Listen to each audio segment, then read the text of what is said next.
Okay, I don't think I'm the only trans person that does this, but there comes a point in your transition where you just sit and look at yourself in the mirror or in the camera for like forever. And if you're a trans woman and you just got your extensions for the first time or whatever, you just sit here and you're like, wow. And then you like wear something cute and like the hormones are finally like working, and then you're like, wow. It's so stupid, but I know I'm not the only one. I'm not the only one that sits and looks at myself. Give me a break. I didn't get to be pretty growing up.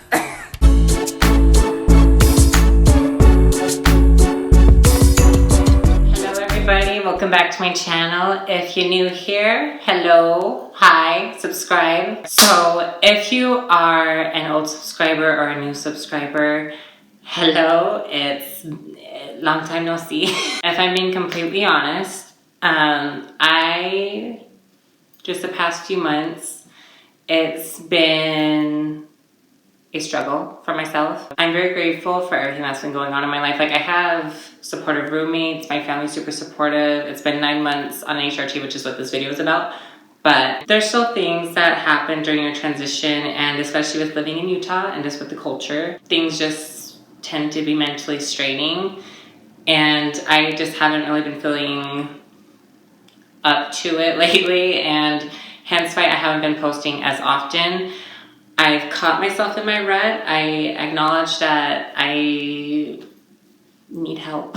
But I'm making it a goal because this channel is slowly growing. I want to say thank you to everyone who has newly subscribed. I have seen the reaction to my channel and it has been very positive, and there have been other trans people that have found my channel and have found it very useful, a good resource, specifically a lot of trans women. And knowing that they've found my channel and that it's been helping them, I know that I should post more often. So here's to me making a goal, if not weekly, at least every other week, I will be posting a new video, whether it's trans related or makeup related, because that's what this channel is about. If you're not about the makeup or the trans stuff, if you're like, stop talking about it, I've heard enough about it, you can click off. There's an exit button right up there on your screen, you know, like. But anyways, what this video is about is that I have been on HRT for 9 months. Now, I'm not really good at math. I was trying to decide if I should film this beginning of October or beginning of November. And if you want to do the math and figure out when this video should be released and when I should film, I started HRT back in February of this year, 2020, and it was at the beginning of, so it was like February 4th that I started taking hormones. February 4th, so January, February, March, April, May, June, July, August, September, October, November. So is it November then? So 9-ish months. This is what my body looks like after having taken spironolactone, which is a testosterone blocker, and estrogen. Well, look at that, that's really attractive.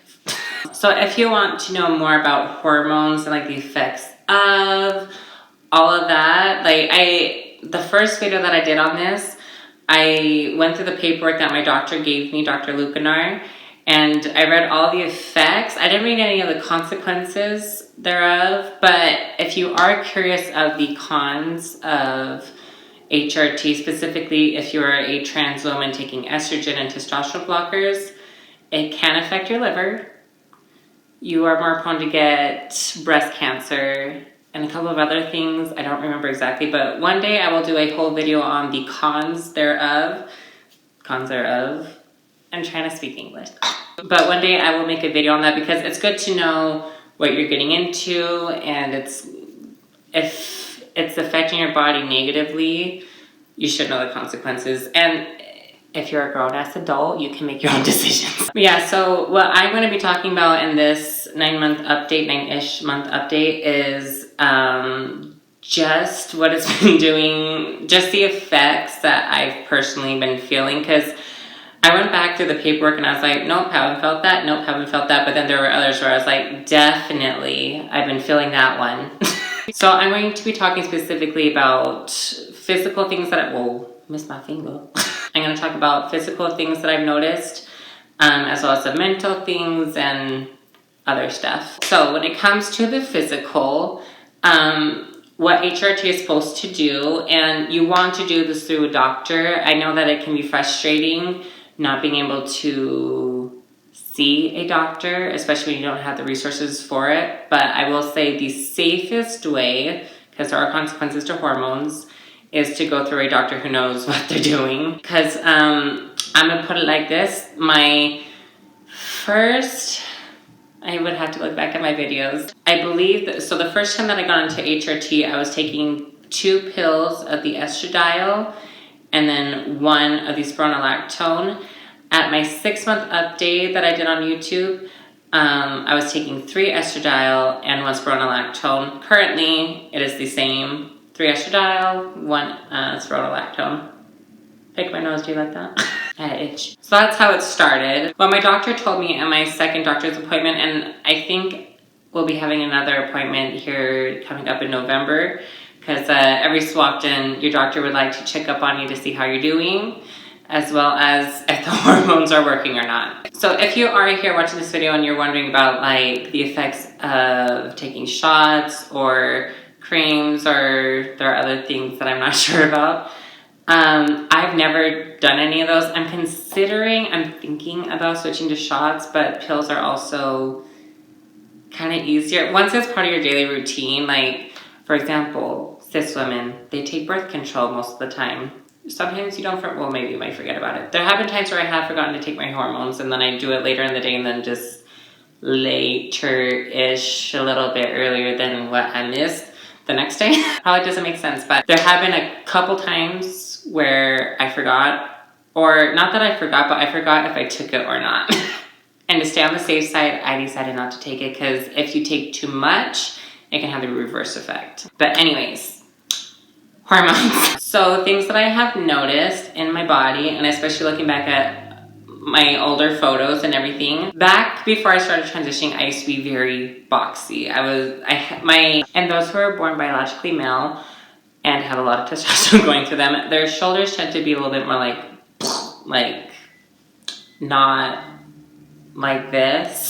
As you can see, it has slimmed down quite a bit. My arms look the same for the most part. Like, I have lost muscle mass and it's been replaced with fat. Since starting hormones, I've gained 10 pounds. So I used to be 125, 120-ish. Now I range between 135 and 140-ish, which is good. Like, you gotta eat. But yeah, so that's something that I've noticed. My skin is also so.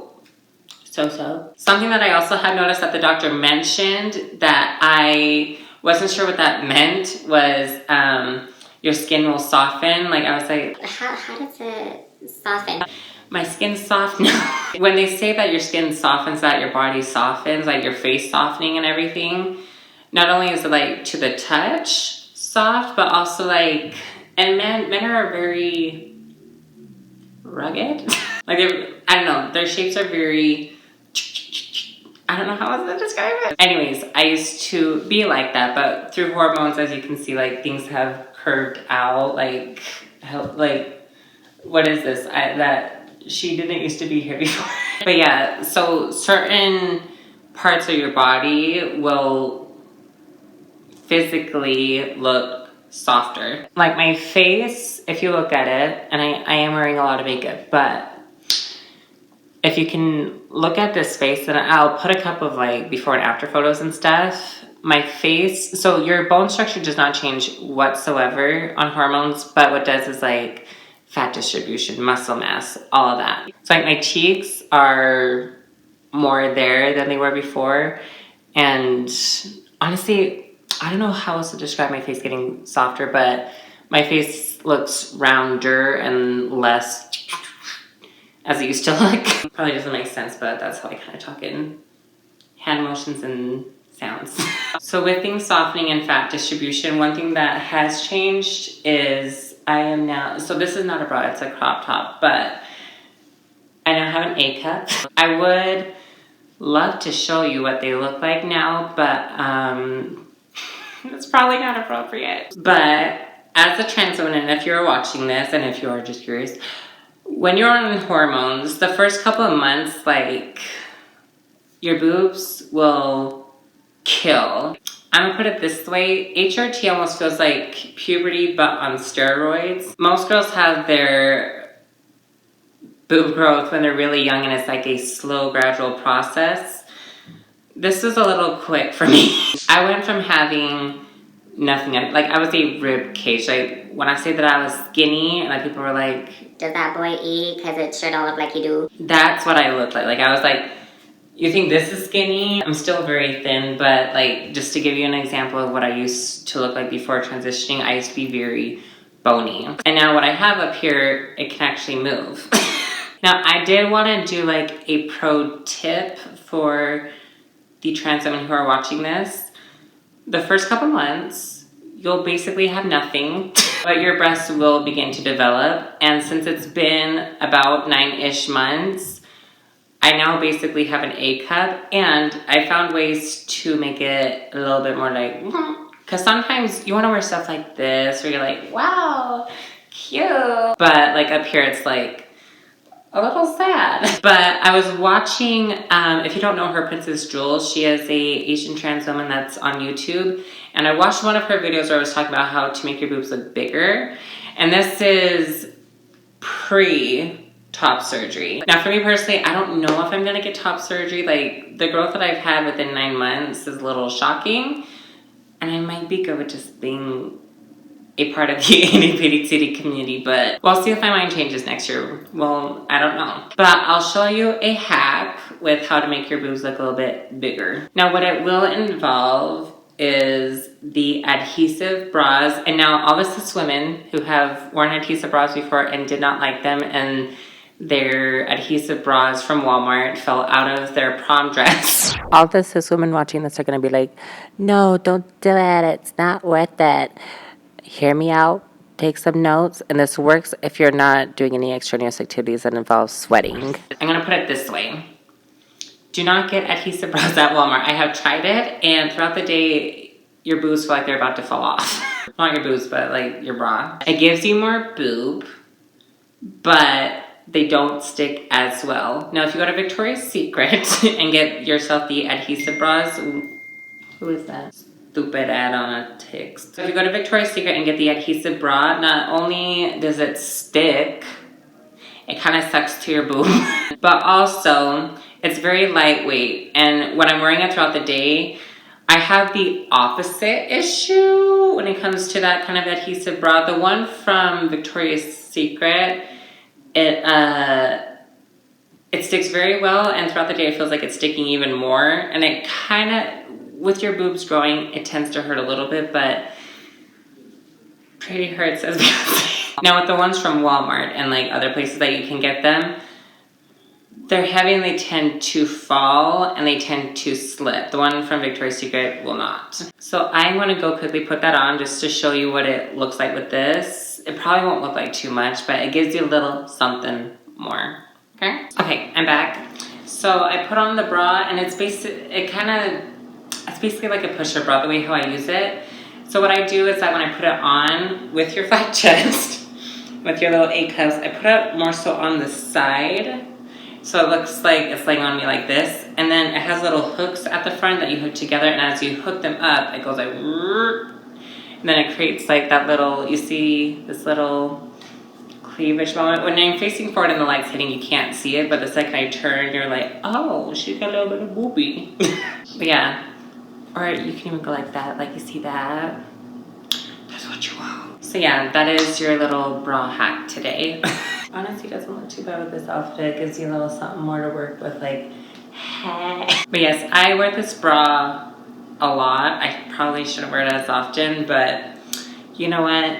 Sometimes you gotta do what you gotta do, and this is what I gotta do. Now, if you do decide to get yourself an adhesive bra from Victoria's Secret, or really any bra that's adhesive, but I would recommend this one. It is pricey. It's almost like with tax like $70, but it's nice and it's worth it. But to take care of it, literally all you do is that the inside that's adhesive, you take warm water and soap and you just wash it. And then after you wash it, you rinse it, make sure it's all nice and clean, and you let it, and then you don't want to stick the adhesive part together, but you do want to try and like squeeze the pad specifically so that it's not soaking in water. like kind of soak it out, squeeze it out. And then you leave it to dry overnight, and then by the time you come back, she's ready to get used again. Now I'm gonna be honest, I don't clean mine as often as I should. Like, I should clean it tonight. But every time you do clean it, it's stickier than ever, and it just goes like it's supposed to. But yeah, as far as the HRT goes and everything with hormonal replacement therapy, mentally, I'm finding that I know I mentioned earlier that it's been a struggle lately. Doesn't really have much to do with me. It's a reaction to how things are around me.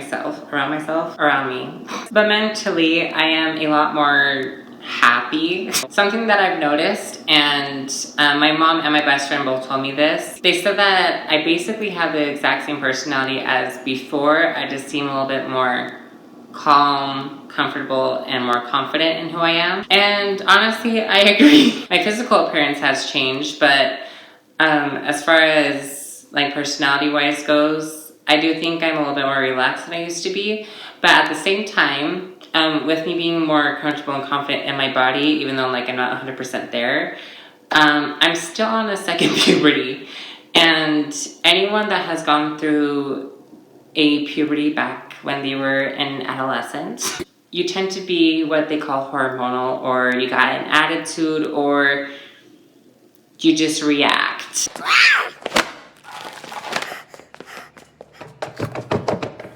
Is she having adolescence? As a 23-year-old woman of transgender experience, I catch myself in the moments where I'm like, Okay, don't say anything, do not lash out, you're just on HRT, it's fine, don't let it get the best of you. sometimes I do lash out, and sometimes I will say something, I will put my foot down, or I will do something stupid, or I might react a certain way, might roll my eyes, or might say something, I don't know. Sometimes that, well, not sometimes, okay, it happens a lot. But I try and catch myself and prevent it from happening. It gets the best of me, but that is something that I've noticed, and I don't really have any coping mechanisms for that. If you are a trans woman, and I don't know if this is for trans men too, but if you are a trans woman and you have been going through HRT and you feel your emotions kind of going places, there's a healthy amount and then there's a non-healthy amount. And if you're feeling like something might be up, call your doctor. And I know I just laughed at that, but do, because your doctor will be able to know how to help you. Maybe you need less estrogen, or maybe you're not that crazy and this is just normal. For myself, I don't feel it a threat to my mental health or to anyone's safety, even my own. Like, I catch it, I notice when it's there, and it's just a normal part of the process. So mine isn't so extreme where I'm like, I need help, but it's enough where I've noticed it, and I'm here to tell you that if you go through it, it's fine. One last thing. You're down south, it will shrink. I'm not getting into too much detail, but to keep it appropriate, but enough to educate you on this. Things down south will shrink. That includes your balls and your penis. So mine hasn't shrunk a lot, like, holy, but like it's enough where it's like it's noticeable, it's a thing. So if yours shrinks, it's normal. But I think that's literally almost everything to cover with HRT. With social aspects with HRT, I'll cover that in a separate video, but like for physically, mentally, and everything else, emotionally. Hi. You wanna come say hi? No? I think you should come say hi. You've never been on my channel. I'm gonna do a separate video with this bitch, and she's going to be on my channel. Do any other best friends have this problem? I go out looking like this. And I go out looking like this. And that's why people think we're lesbian. So in a separate video, I will talk about like HRT in relation to social aspects. But for this one, just with personal and physical stuff, as well as your mental health and everything else, everything that you've heard me share, it's the honest truth. I hope it education-wise, that this was able to help you in some shape or form, whether if you are trans or if you're just curious or if you know someone who's trans and you're trying to help them out. I hope this helps you. And if you like this video, give it a good thumbs up and then comment down below about whatever else you would like to know. And then don't forget to subscribe so that you're updated on more content. And I promise, either weekly or bi-weekly, I'm gonna make it a goal. I will be posting more than I have now, so. Anyways, love y'all. Hi. Oh my goodness. Hello?